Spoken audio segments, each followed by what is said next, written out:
So, welcome to week number 4 in terms of polity. You'll notice that I asked you to read actually very little of the Book of Order this week because we want to focus on the session. We'll do the same thing with the presbytery. We spend a focused week on the session, partially because of the other material that I want to do in terms of Robert's Rules this week, but also because the session is key to the duties and leadership of most of us who become teaching elders. We spent a week on the presbytery because the presbytery is actually in my estimation, key feature that makes Presbyterianism unique. Many churches, maybe all or most churches, have a board that functions like a session, and one of the reasons to spend focused time on the session is to understand what's unique about a Presbyterian leader board for a congregation. But the presbytery is actually what makes us in some ways unique, and so we'll spend some time on this. So every church that's a duly constituted congregation in the Presbyterian Church USA has a leadership board called a session that's been elected by the congregation, been ordained and installed, and functions as the key leaders for the ministry and mission of that congregation. We want to understand them deeply and to interact with them responsibly. One of the reasons to spend some particular time on the session is that most of us who come to seminary and engage in studying church polity have some experience with the session. Many of those who become candidates for ordination have served as ruling elders and bring that experience. All of us, if we're in the ordination process, have met with the session because we're required to do that to become an inquirer and to move through the process. So some of what I'll ask you to do as you experience this is to reflect on your own experience of a session and to be able to learn from the Book of Order and not just from your own experience about how a session is to work. Start with just some basics. The questions to make sure that you know is who's a member, who votes, and who leads. So who's a member is every teaching elder who is installed as a pastor of a congregation. That includes pastors, co-pastors, and associate pastors. Sometimes there's confusion about that. The members of the session who aren't teaching elders, the ruling elder members of a session, have been elected by the congregation. You'll notice as you read through the section that they are in terms, which means that they serve for a limited amount of time and you rotate through. So there's always some who have been on the session a year before and some who are new. There's a long history in the Presbyterian Church and a continued history in some parts of the world where election to elder as a part of a session is election for life. And we as a church did away with that about 60 years ago. One of the reasons is that some of those elders became called bull elders because they were obstinate bulls and would not allow any change in the ministry and mission of the church. So there's an upside to that kind of rotation. The downside, which I think sometimes we don't talk about very much, is that when ruling elder members rotate, then the teaching elder, if that person stays around, becomes the one who's got the most experience and becomes the institutional memory. And all of that has to do with the power dynamics in a room and can shift them in subtle and healthy and unhealthy ways. So for us as the teaching elder to be aware of the possibilities and the goodness that comes from engaging new leaders and forming a broad base of leader in a congregation, but for us to be aware of the peril of that as well is a good thing. Who votes? Well, everybody votes, including the teaching elder. Important for us to know and be clear about because of the next thing, which is who leads, which is the teaching elder moderator.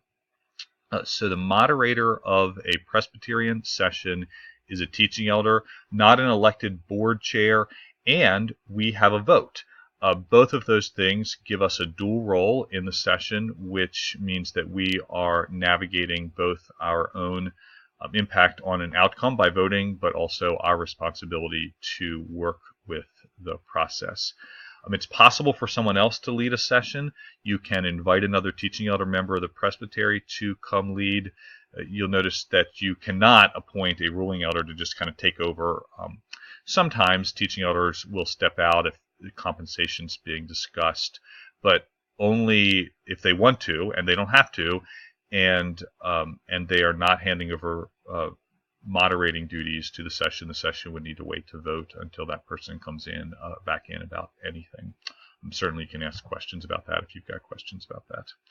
So what a session does, you'll notice that it's broken down into the 3 categories that the Book of Order breaks categories down in for all of our councils. The Word, providing for preaching, ministry and mission and community ecumenical relations.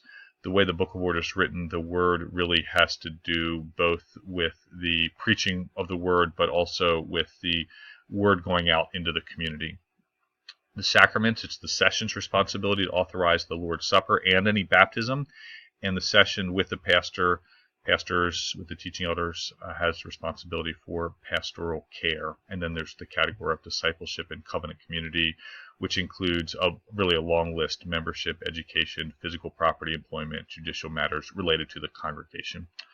I think partially what you can notice there is that the discipleship and covenant community has been expanded to have not to do just with members, but to do with the property, with employment, with policy, with really a lot of matters that take up a lot of a session's time. I think the key tasks of a session for you to be aware of are worship. A session's responsible for worship, and we'll talk more about the particular dynamics for that when we look at the Directory for Worship, because the Directory for Worship is very explicit in terms of dividing tasks between session and pastor or pastors about worship. So it's joint with the pastor. Congregational care is joint with the pastor or pastors. So it's often the case that there'll either be a committee or time in a session meeting where a session attends to care for particular members, prays for them, makes decisions about how best to care for people. Policy. The session's responsible for personnel. So it's the session who hires, it's the session who makes decisions about compensation, it's the session who makes decisions if it is time to end employment with somebody. And related to that, so key task is a budget, and the session's the one that's responsible for adopting a budget, not the congregation, not the trustees, not the deacons. Hotchkiss, plus some other thoughts, talks about the fiduciary responsibilities of a session. Some conversations about board responsibility these days divide key tasks into fiduciary, strategic, and generative, and says, board does have a fiduciary responsibility. They're responsible for the health and well-being of the organization. It's a conserving duty, which means that it's naturally and rightly so, the responsibility of that board to protect the institution and to make decisions that are responsible with resources and don't take too many risks. There's also strategic, which means that they need to look towards how to implement the mission of the organization. And then there's generative, which has to do with thinking new thoughts about how a board moves into new things. I think that it's good to look at the Hotchkiss's thoughts about partnership, about conversation, about size when we think about sessions. And Hotchkiss does a lot of work in terms of thinking about how boards can be structured in really good ways to work with different sizes of organization.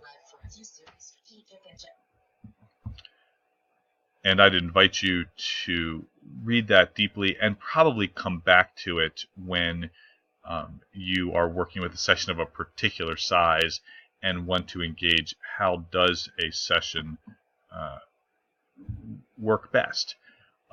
He says it works best in partnership, it works best in conversation, it works best with attentiveness to that kind of size. So there's some key things about a session. Please read that. I notice that there's a requirement for a clerk, who the clerk needs to be, and ask with any questions.